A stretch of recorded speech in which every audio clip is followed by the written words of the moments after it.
Students, how are you all. I hope आप सभी fine होंगे और आपने हमारे पिछले 2 लेक्चर सुन लिए होंगे। अगर आपने नहीं सुना है तो प्लीज़ पहले प्लेलिस्ट में जाकर हमारे पिछले 2 वीडियोस देख ले ताकि आज का लेक्चर आपको समझ आ सके। तो मैं आज के लेक्चर में पिछले लेक्चर के टॉपिक को कंटिन्यू कर रही हूँ जिसका नाम है थ्योरी ऑफ एजुकेशन। तो आज के लेक्चर में जो टॉपिक हम पढ़ने वाले हैं वो है शिक्षण, अनुदेश, परिशिक्षण और शिक्षा। तो आइए जानें शिक्षण क्या होता है। शिक्षण को शिक्षार्थियों के साथ जुड़ाव के रूप में परिभाषित किया जा सकता है ताकि उनकी समझ और ज्ञान अवधारणाओं और प्रक्रियाओं को लागू किया जा सके। इसमें डिज़ाइन, सामग्री चयन, वितरण, मूल्यांकन और प्रतिबिंब शामिल होता है। तो जैसे आपको पता है कि एक ऐसा साधन है शिक्षण जिसके द्वारा जो हमारा समाज होता है एक निश्चित वातावरण बच्चे को देता है जिसमें उसको परिशिक्षण दिया जाता है कि जो समाज में संस्कार है वो बच्चा उस समाज के संस्कार के को अनुकूल बना ले जिसमें वह रहता है। जैसे कि स्कूल में बच्चा जाता है, उसमें काफ़ी सारे मोरल वैल्यूज़ उनको सिखाए जाते हैं, जैसे ऑनेस्टी से काम करना है, हार्ड वर्क, टाइम पे काम करना है। इस तरीके की अलग अलग चीज़ें होती है। बड़ों का आदर करना है, छोटों की रिस्पेक्ट करनी है। तो ये सारी चीज़ें किस लिए काम आती है कि एक समाज में एक बच्चा रह सके, तो वही शिक्षण होता है। तो आइए देखते हैं हमारा नेक्स्ट टॉपिक जो कि है अनुदेश। शिक्षा के लिए निर्देश महत्वपूर्ण होता है क्योंकि वह एक व्यक्ति से दूसरे व्यक्ति को सीखने का हस्तांतरण है। किसी भी समय आपको निर्देश दिए जाते हैं या बताया जाता है कि कुछ कैसे करना है, आप निर्देश प्राप्त कर रहे हैं। जैसे कि स्कूल में दिए जाते हैं आपको यूनिफॉर्म में आना है, मंडे टू फ्राइडे आपकी ये यूनिफॉर्म रहेगी, सैटरडे को ये यूनिफॉर्म रहेगी आपकी। आपको क्लास में जब टीचर पढ़ाएगा तो बोलना नहीं है, कहीं जाना है तो लाइन बनाकर जाना है। इस तरीके की अलग अलग इंस्ट्रक्शन स्कूल में दी जाती है या कोई भी फॉर्मल जगह दी जाती है, ऑफिसेज़ में दी जाती हैं। तो उसी को इंस्ट्रक्शन कहते हैं कि ये कुछ साधारण ज्ञान होते हैं जो बच्चों को दिया जाता है उनके बौद्धिक विकास के लिए।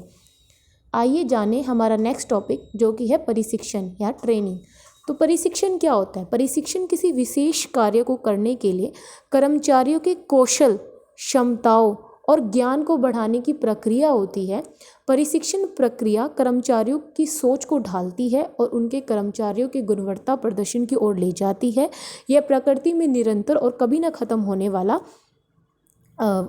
होता है। तो आपको पता है कि मैंने क्या बोला इस डेफिनेशन में। कर्मचारियों के कौशल और क्षमताओं और ज्ञान को बढ़ाने की प्रक्रिया होती है, वही परिशिक्षण कहलाती है। जैसे कि आप किसी कोर्स करने के लिए जाते हो, अलग से इंग्लिश स्पीकिंग कोर्स कर रहे हो, कंप्यूटर का कोर्स कर रहे हो, मैनेजमेंट का कोर्स कर रहे हो, तो वो क्या है, ट्रेनिंग है। आप किसी कंपनी में जॉब करने जा रहे हो तो सबसे पहले वो आपको ट्रेनिंग देते हैं, इतने दिन की हम आपको ट्रेनिंग देंगे, परिशिक्षण देंगे ताकि आप उस वातावरण के अनुकूल बन जाओ। क्या काम करना है आपको, कैसे काम करना है वो सब चीज़ों का आपका ज्ञान हो ताकि आप अपने काम को सफलतापूर्वक कर सको। आइए जाने हमारा नेक्स्ट टॉपिक है स्कूलिंग, शिक्षा।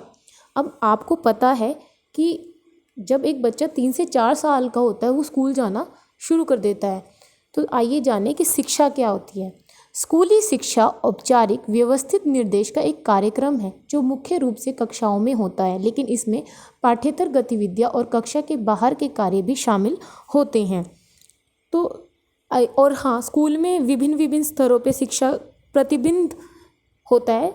जैसे क्लास फर्स्ट में गया एक स्टूडेंट, फिर जब एग्ज़ाम्स दिए, रिज़ल्ट आया क्लास 2 में, अलग अलग लेवल्स होते हैं। वो अलग अलग क्लासेस में 10th to 12th स्कूली शिक्षा रहती है, वो पास आउट करते हैं। तो वही स्कूलिंग होती है जो वो 10 से 12 साल वो स्कूल में निकालते हैं। आइए जाने कि इनके बीच का अंतर क्या होता है। एजुकेशन, टीचिंग, इंस्ट्रक्शंस, ट्रेनिंग और स्कूलिंग से अलग कैसे हैं। जो एजुकेशन होता है इसका दायरा विशाल होता है, बड़ा होता है, क्योंकि इसी के अंदर आ जाते हैं टीचिंग, इंस्ट्रक्शंस, ट्रेनिंग और स्कूलिंग। इन सब का दायरा संकुचित है लेकिन एजुकेशन का विशाल है। फिर है प्रोसेस।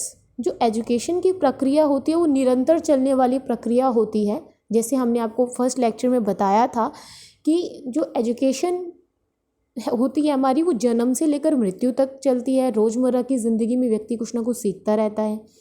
जो टीचिंग, इंस्ट्रक्शंस, ट्रेनिंग या स्कूलिंग होती है, इनका समय सीमित होता है। जो एजुकेशन है, इसका साधन कोई भी हो सकता है। आप ज्ञान किसी से भी ले सकते हो, दोस्त, रिश्तेदार, अध्यापक, बाहर का कोई भी हो सकता है। लेकिन टीचिंग के लिए अध्यापक होता है, इंस्ट्रक्शंस संस्थाएं देती हैं, ट्रेनिंग प्रशिक्षक देता है और स्कूलिंग अध्यापक करवाता है। उसके बाद है फोकस पॉइंट, लक्ष्य बिंदु। जो एजुकेशन का फोकस पॉइंट होता है वो होता है छात्र। छात्र के ऊपर निर्भर होता है कि क्या ज्ञान वो लेता है, क्या ज्ञान उसे नहीं लेना। लेकिन जो टीचिंग का फोकस पॉइंट, लक्ष्य बिंदु है, वो शिक्षक ज्ञान देता है, इंस्ट्रक्शन में प्रशिक्षक देता है, ट्रेनिंग में ट्रेनर देता है और स्कूलिंग में अध्यापक देता है। फिर है समय सीमा, टाइम लिमिट। जो एजुकेशन है वो निरंतर चलने वाली प्रक्रिया होती है। टीचिंग संकुचित समय के लिए होती है, इंस्ट्रक्शंस भी संकुचित समय के लिए होती है, ट्रेनिंग की भी निश्चित अवधि होती है और स्कूलिंग 10-12 साल का समय काल होता है। फिर है सिलेबस, पाठ्यक्रम। जो एजुकेशन है वो अनिश्चित होती है, उसका कोई पाठ्यक्रम नहीं होता। आप किसी भी समय, किसी भी स्थान पर कुछ भी सीख सकते हो।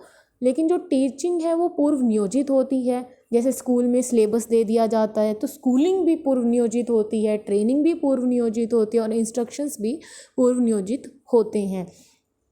फिर है स्थान, प्लेस। जो एजुकेशन है वो कोई भी किसी भी स्थान पे दिया मिल सकता है हमें, हम कभी भी कुछ भी नया सीख सकते हैं। लेकिन टीचिंग में कक्षा एक ऐसा स्थान होता है जहाँ पे आपको ज्ञान दिया जाता है। फिर है इंस्ट्रक्शंस आपको स्कूल, कॉलेजेस, ऑफिसेज कहीं पे भी दिया जा सकता है। ट्रेनिंग संस्था में दी जाती है, स्कूलिंग स्कूल में करवाई जाती है। Thank you everyone.